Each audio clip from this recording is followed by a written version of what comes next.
பகவத்கீதையில் கிருஷ்ணர் வந்து தெய்வத்துக்கெல்லாம் சமமான யார் அப்படின்னு கேட்குற ஒரு 5 பேர்த்த சொல்கிறாங்க. அதில் ஒரு வந்து 80 வருஷம் தம்பதியாக வாழ்ந்தவர்களுக்கு தெய்வத்துக்கு சமம் அப்படின்னு சொல்லியிருக்காப்புல. அந்த 80 வயசை இன்றைக்கி சேம்பர் ஆஃப் காமர்ஸ், கிண்டசான் சேம்பர் ஆஃப் காமர்ஸ் அடைச்சிருக்கு. அந்த தெய்வமே வந்து எனக்கு விருது கொடுத்த மாதிரி மிகப்பெரிய மகிழ்ச்சியாக இருக்குது.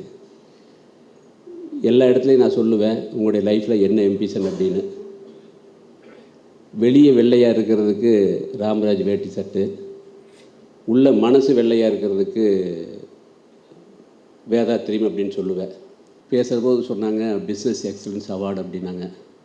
இந்த சபையில் நான் உண்மையாக சொல்கிறேன், நான் பிஸ்னஸே பண்ணுறதில்ல. இருந்தாலும் எனக்கு ஒரு அவார்டு கொடுத்துருக்காங்க அப்படின்னா இந்தியாவுடைய கல்ச்சரை நான் டெவலப் பண்ணிகிட்ருக்கேன். 1983 இந்த வியாபாரம் ஆரம்பிக்கிற போது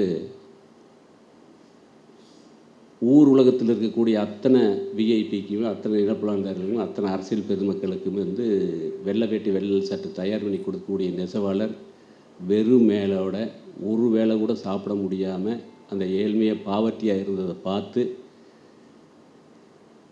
இவங்களுக்கெல்லாம் திருப்பூரில் இருக்கிற நெசவெல்லாம் மறைஞ்சு எல்லாம் எக்ஸ்போர்ட்டு பனியனுக்கு மாறின பின்னாடி வேட்டி இனிமேல் விற்காதுன்னு எல்லா நிறுவனம் க்ளோஸ் பண்ணிட்டு இருக்கும்போது நெசவாளுடைய வாழ்வாதாரம் என்ன ஆகும் அப்படிங்கிற ஒரு கேள்விக்குறி இருக்கிற நேரத்தில் ஒரு நல்ல முடிவு எடுத்து ஒரு 50 நெசவாளருக்கு வேலை வாய்ப்பு கொடுத்து அவங்க 3 வேளை சாப்பிட வச்சு அவங்களையும் சட்டு போட வச்சு அவங்க குழந்தையும் படிக்க வச்சு இன்றைக்கி யூஎஸ் யூகேலாம் வேலை பார்க்குறாங்க. இன்றைக்கி 50,000 நெசவாளர் கூட இன்றைக்கி ராமராஜில் இருக்காங்க.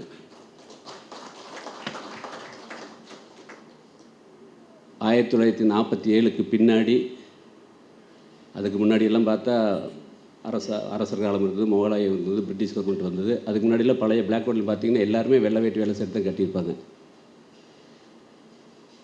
அதுக்கு பின்னாடி நாளடைவில் வெஸ்டர்ன் கல்ச்சர் வர வர வெள்ளை வேட்டி வெள்ளை சட்டு கல்யாணம் பண்ணுற மாப்பிள்ளை கூட கட்ட மாட்டாங்க, அவங்க கோட் சூட் தான் போட்டிருப்பாங்க. பழைய படத்துலலாம் பார்த்தீங்கன்னா பெரிய பெரிய தொழிலதில் பெரிய பெரிய ஆள் ஹீரோ எல்லாமே பேண்ட் செட்டு கோட் சூட் தான் போட்டிருப்பாங்க. வீட்டில் வேலை செய்கிற கடைசி ஆளாக தான் வந்து வேட்டி சட்டுகளை காமிப்பாங்க.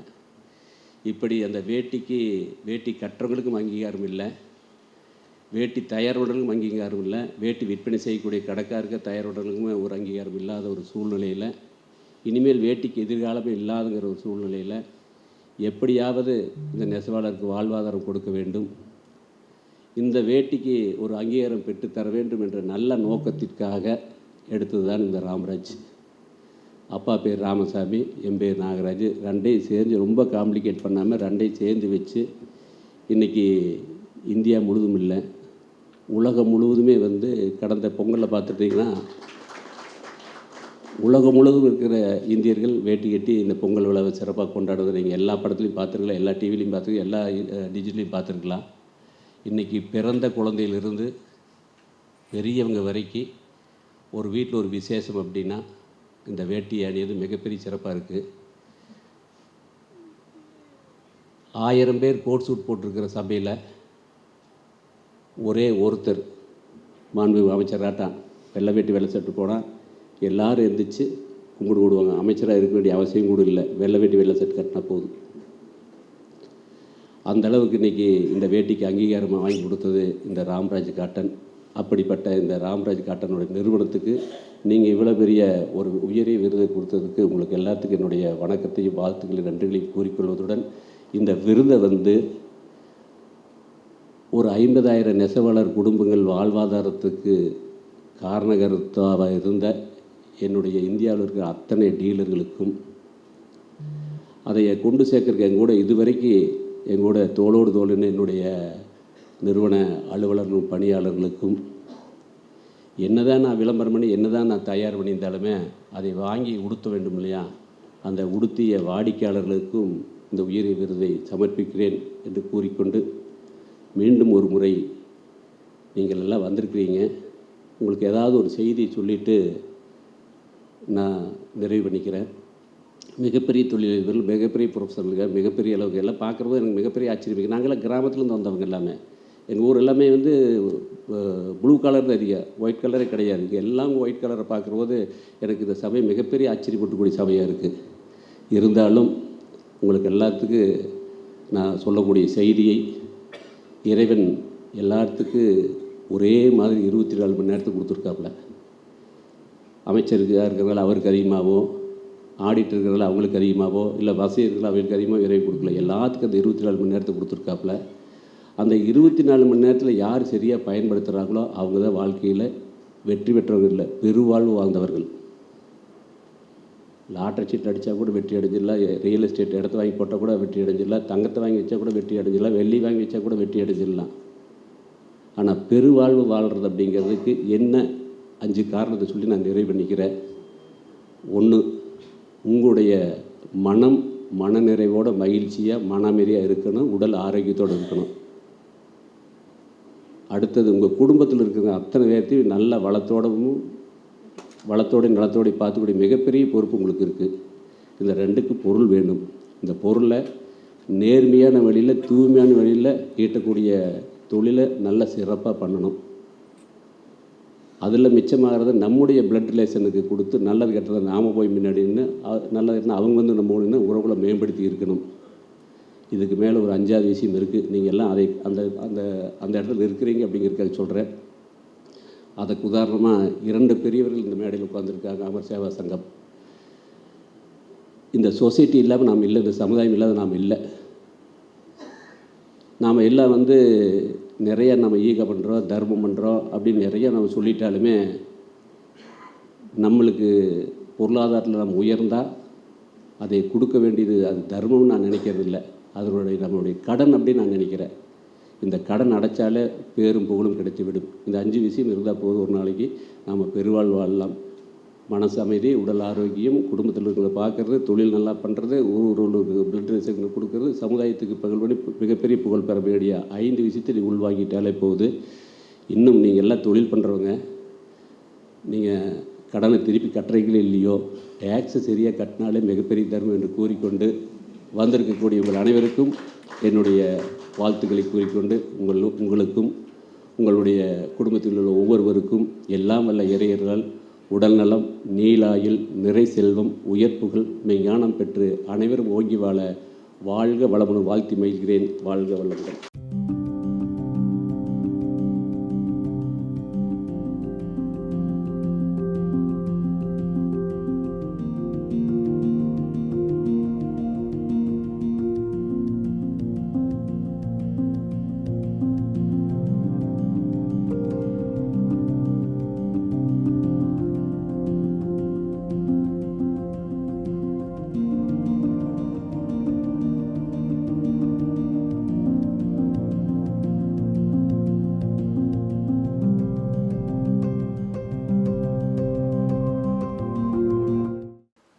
எல்லோருக்கும் எங்களுடைய புத்தாண்டு வாழ்த்துக்களும் பொங்கல் வாழ்த்துக்களையும் தெரிவித்துக் கொள்கிறேன்.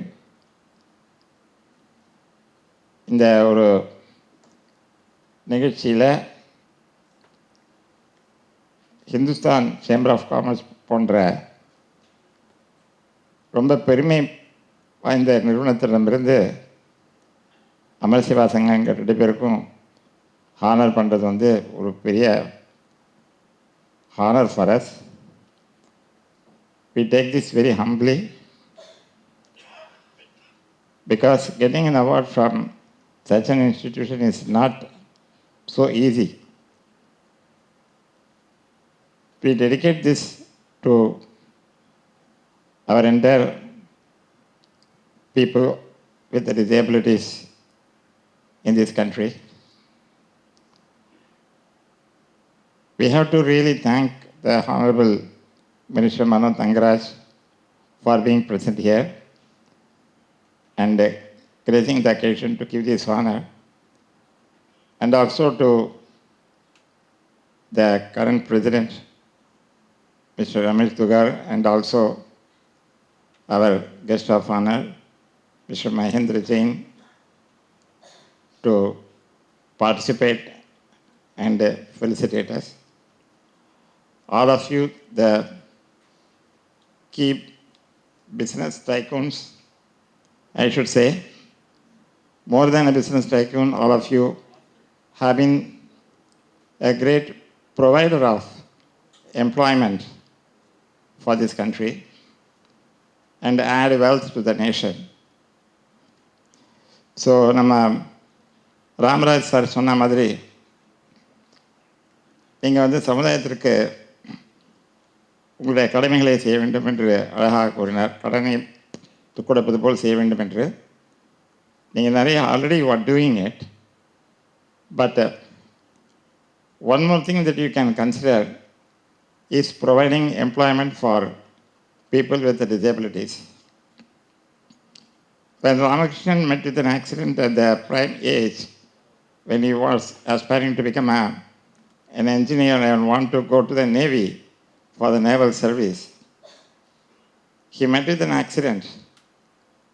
But he created an opportunity for himself and converted the calamity into an opportunity to create a new world.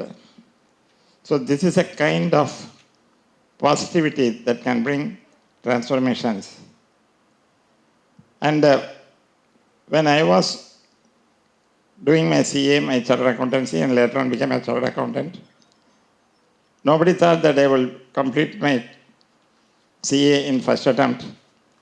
And even my father was totally taken aback when I got the 5th rank in India and a gold medal. My aunt even had a heart attack on listening this.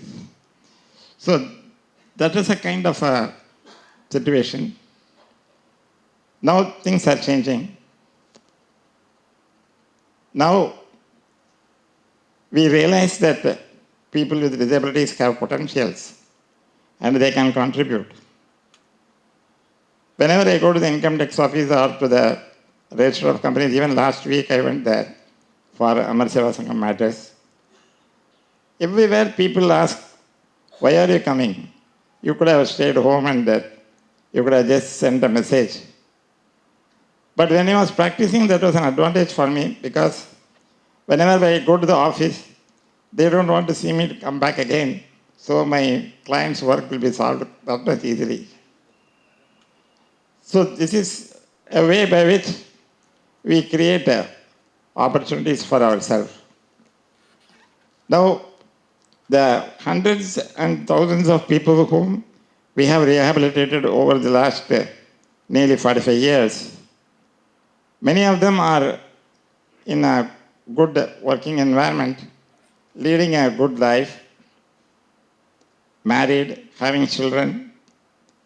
And believe it or not, last year, the kids whom we groomed and rehabilitated honored us by calling us for an occasion and gave us the same veshti and pudavai, like Ramaraj sir was telling. So that is the kind of transformation that it makes when proper interventions are given and opportunities are provided. So in our organization, we believe that disability is not a constraint. It is only a condition. Whatever may be, people with diabetes or blood pressure, they don't call themselves disabled or we don't treat them as such. So it is a way to manage. So even with the children with severe intellectual disabilities or profound autism conditions, all these people are not a burden to the society. We should not think that like that. In fact, because of them, there are so many special educators have come. And so many special educators are getting employed. Caregivers are having opportunities to get jobs. And I would say that these children are in fact an employer. They provide employment for people. So if we start thinking in these perspectives, a lot of changes are bound to happen and improvement are possible. And today with our technology, our Honorable Minister knows that with our Chief Minister, Mr. Chalin, we are providing them knowledge, support, and advice for the entire state for the disability sectors, rehabilitation, and also with the education department under the Samagra Shiksha program, and with also the National Health Mission. So all these things are possible because of positive thinking and looking at the challenges as opportunities. And we also believe that the challenges really brings the best out of people. And with those beliefs, we are still proceeding and progressing. A lot of scope is there still to progress.